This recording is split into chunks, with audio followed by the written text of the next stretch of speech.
are joined now by Arizona student athletes Cate, Reese, and Sam Thomas, and head coach Adia Barnes.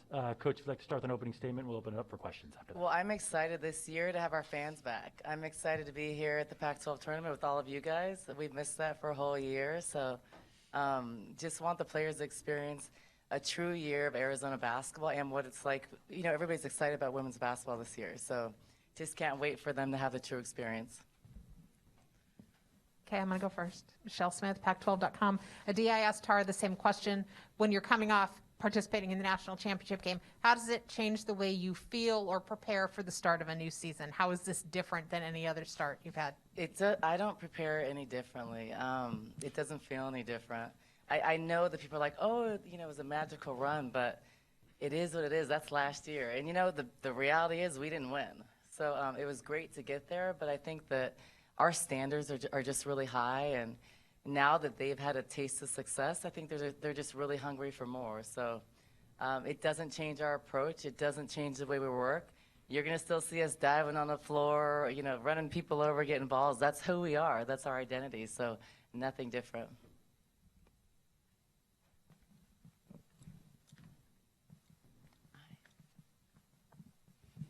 Thank you. Adia, I'm just going to go back quickly to last year and your willingness to be the voice for a lot of coaches on the women's basketball side, a lot of women's coaches on the basketball side.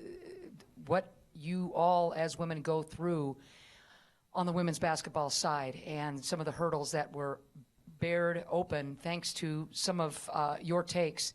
I'm going to assume or hope that you got some good feedback from some of those brave takes, yeah, and sure. You never hesitated, you never blinked, you speak the truth, and you rattle cages if need be. Can you help us understand if that's been you since day one, or where the hell that came from? No, I'm very transparent. I think I've kind of lived in a different world, you know, being a college athlete, then being a pro. So there was a lot of things that I didn't really know were happening today. Just as far as, you know, you look at my realm of friends, you know, it's Lauren Jackson, who just has kids now. Sue Bird doesn't have kids, like the people I played with. So a lot of it was new. I didn't know that some women can't, you know, pump somewhere. It wasn't like, I was like, wait, why? So I think a lot of it, I wasn't aware of how hard some of it was. So when I said I was doing it, I was kind of like, yeah, I'm doing it. Like, what's the big deal? So it opened up my eyes. And, you know, if I can be a voice to help women, you know, I coach women's basketball. Like, you are supposed to support women.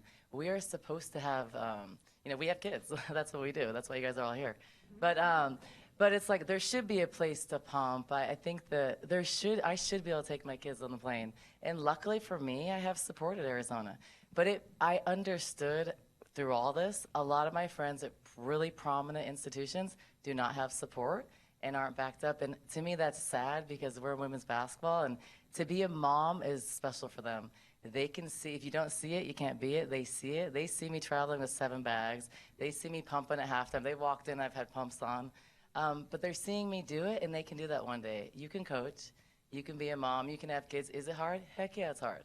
I mean, being an athlete's hard. It's all hard, but you're capable, and I think there needs to be more support and more resources so we can do it. And I hope that I opened up eyes, and I hope that someone's willing to hire a woman that wants to have kids and doesn't shy away from that, because we can be great, and I think we offer so much more. Adia, I'm wondering, as you look back on your years at Arizona, kind of, was there a turning point where you felt like things really were coming together? Because we talked to Charmin earlier, and the first year was tough, the second year was brutal. And I'm wondering, as you look at your journey through Arizona basketball, when did you feel like things were starting to really move in the right direction? I started to feel that way in year 3. Mm-hmm. Year 1 was still, I think the boat was rocked. It's a new coach. I think the players are really hungry for success. We had some seniors. The second year, awful. This is the year when these players right here decided to come. Sam was already here. She went through it, never lost so much in her life. Wanted to transfer, I'm sure, but the portal wasn't as popular back then.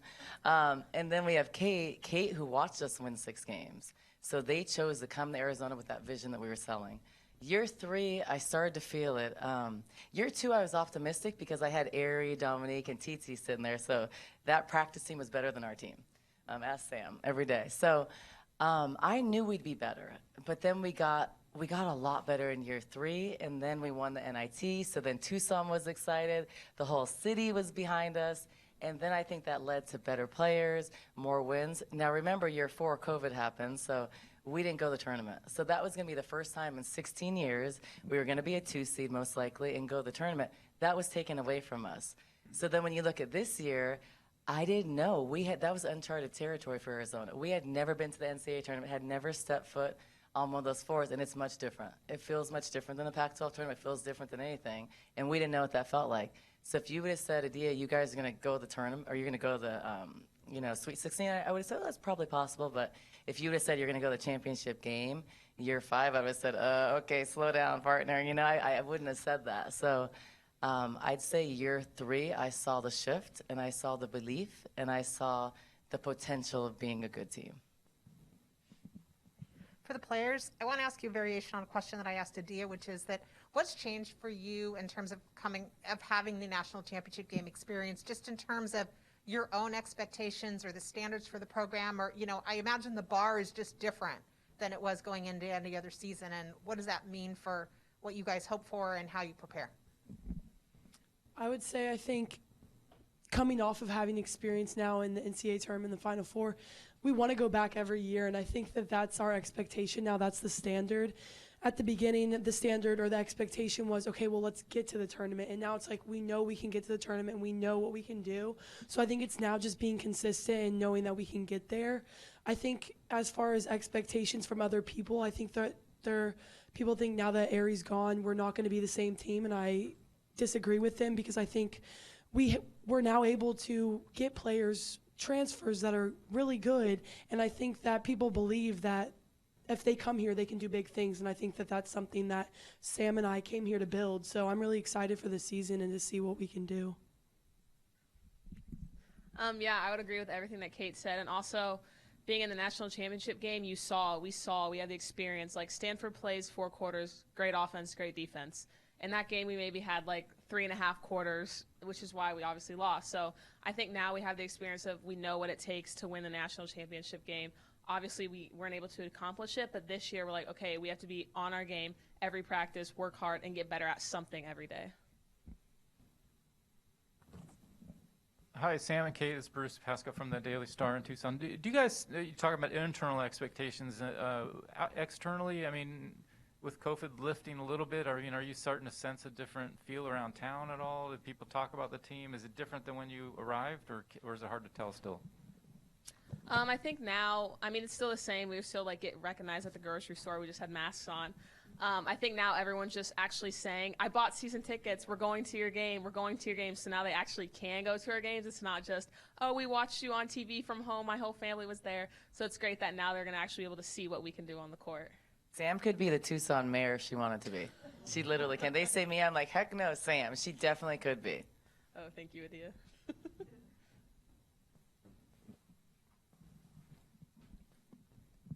This is for the players. I don't know if you can hear me. Joan Bombasani, Pac-12 Networks. So I'm going to talk a little bit about last year.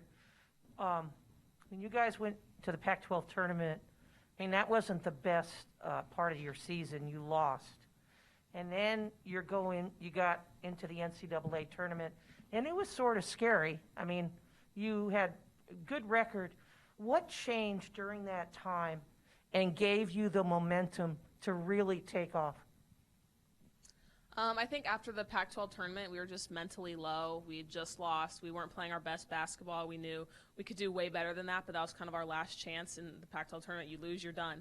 So I think we were just low mentally. We wanted to be better. It's the end of the season. Our bodies are hurting. So I think having that week of just, being able to focus on, we don't know who we're playing yet, so we can focus on ourselves. We can get healthy. We can get better. We can work on our offense. We can work on our defense. So I think just being able to focus on ourselves internally and just get better individually, that really helped us come together as a team. Okay, and Adia, I know one of the media asked you this question, but you talked a lot about your experience being a mom and doing all the things that mothers do. But how is your life? You're always busy as a coach, okay? How has your life changed since going to the national championship? it really hasn't changed that much. I think people think it's changed a lot. I'm not like famous or anything. I think it's just changed in the sense that everything was like so fast after the tournament. We went deep into the tournament, and then the USA basketball. But I had committed to USA basketball in November before. But people don't know that. I think people thought, we went far and she got USA basketball. But so after the tournament, went to USA basketball. That was like a month. I think just everything went so fast, and there was a lot of podcasts and a lot of different women's leadership groups. But it was a pleasure. It wasn't something that I was going to say no to. I was tired for a period because it was a lot, but it was stuff that I felt like I had a chance and a platform to do something special to help women in our game. So why would I wouldn't, of course I would do it. So I think it was good things, and I think it was great for our program to have so much momentum, and I felt like America fell in love with Arizona. And for me, I love Arizona. It's my school, it's where I went, and so for me, that's special. So I do it with it's a privilege, and so for me, it doesn't feel like it's any different. I think I've always done it. It's just a little busier now. I mean, I think one of the main things was like Pete Carroll called me, had me on his podcast, and I was like, wait, you want me on your podcast? I was kind of like fangirling for 5 minutes, but it was pretty cool. But it's cool to meet different people, experience different things, and I think the essence of it is a lot of stuff about being a mom and a working mom, which I think so many women related. And I thought that was special, that I can be a voice to help people.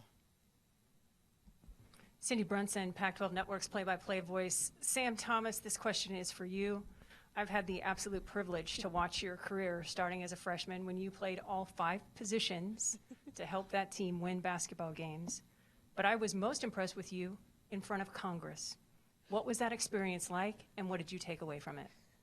That was an experience I will never forget. When they asked me to go, I was so shocked. I barely know anything about politics and all the behind-the-scenes stuff, so I was a little scared at first, but then when they said, you're talking about NIL, we just want to hear from a student athlete. So I was very just honored that they would pick me, first of all, and then to sit on a panel across some amazing men. I mean, I think I just represented myself the best that I could. Everyone said I did a good job, so I was starstruck in the moment, so I just did it, and I blacked out and didn't remember anything. But now, I mean, after going back and looking at it, I'm so grateful that I had the opportunity to do that. It was a great speaking experience for me, going all the way to D.C., got to see the White House. It was huge, and I'm very glad that I did it. Alyssa, Charleston, Pac-12 Network. Question first for the players and then for Adia afterward. I saw Cate's reaction when, Adia, you were just now talking about women can do this. You can be a mom. You can be all these things, a coach. And it was like, you almost looked like, to Sam, like, wow, that was awesome, like, proud. How much does it affect your team to have a leader in Adia that is willing to speak about those issues? Because in other cases, what if it is a distraction? If there is people that are hating against it and creating, more negative media, what is it like for you guys to have a leader like that as your coach? I think that's one of the reasons why I came to Arizona. I mean, she sold the dream for me, and that's what I wanted. I wanted to come in, I wanted to play early, but not only that, she's an amazing woman. Without being a coach, she's just an amazing person. So I think that was something that I'm sure I could speak for Sam, for so many of the other players that committed there, is just that she'll fight for what she believes in, and she doesn't care if anyone else disagrees with her. And I think that's such an amazing thing to be able to see and to be able to witness. And she has fought for some amazing things, and I'm proud that I chose the place where I could be able to see that and know that that stuff is okay. It's okay to talk about hard conversations. It's okay to be a woman and be a coach and be a mother. So I think it's amazing to be able to sit here and like watch her do all those things, because now I know I can do that. And then Adia, just with the generational change, it seems like obviously this year at the NCAA tournament, when Sedona Prince posts that video and you see the disparities and how much positive change it will create. Think back to when you played, and even when I feel like when I played a couple years ago, I wouldn't have been brave enough to do that and challenge an entire organization. What do you feel about the change and the shift in the culture with, players, this younger generation stepping up and challenging things? I mean, it's so important. But I think when you're a player for so many years, I look back at my playing career, you're oblivious to a lot of the stuff. Because if you never have a comparison, you don't really know the difference. So I look back, I'm like, well, we had that, or we had the community showers. And And it was just kind of like that. So I love the fact that this generation isn't accepting that. It's not okay. It's not okay that our NCAA tournament was like this and the men's wasn't. You understand as a coach, like the finances, but there is, it needs to be equitable. And it clearly wasn't. And the great thing that I saw was I saw that people cared. 20 years ago, people didn't care. When I was playing, we were a top 10 team my last couple years, and we had 2,000 fans at games. Now, for the NIT, I can call 15,000 fans to come. So people care about women's basketball. It's time for changes. It needs to be more equitable. We need to be able to earn money for our programs, and I think that we have the potential to do so with the right system. So I'm proud that they have the, the capability of believing in themselves and standing for what they believe regardless of what it is. And I think that's what COVID brought out in a lot of these players. They're able to have a voice, whatever the voice is, whether it's about equality, whatever it is, they have a voice, and they understand that they have the power and the platform to do that. And I think that this generation is different than we are, because years ago I probably wouldn't have done that. And we wouldn't have the social media or the platform to do that. So now they can force change, and it's very important. Sedona posted something, and I think 17 million people liked it. So talk about influence, and I guess it's the influencer. I don't know what that is because I'm not one, but like it's influential. It raises awareness, and that's power.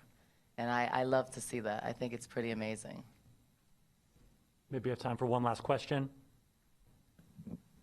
Cindy? As you try to fill McHale, will you be auctioning off Salvo again No, this year? someone asked me that. No, I can't now. We're a little older now. No, I don't have, we're better. When we weren't good, I had to auction off my husband because I think he's pretty handsome. But we're at the point where we're beyond that. So now we get fans because we're good, not because I auction off an Italian guy. I love it. Coach, we know that Ari was the straw that stirred the drink. Who is the leader that stands out on your team right now? I mean, these two next to me. I think that there's a big question about, the deficit with Ari. I get that. I'd be saying the same thing if I was looking at the outside in. But I'm not looking for one player to fill the void. Well, it's by committee. Sam's going to score a little bit more, do a little bit more, and she's fine with it. Cate's going to score a little bit more, do a little more. Araya is a great addition. Coy, Taylor Chavez. We have some pretty darn good freshmen, so everybody does a little more, but it's what we needed anyways.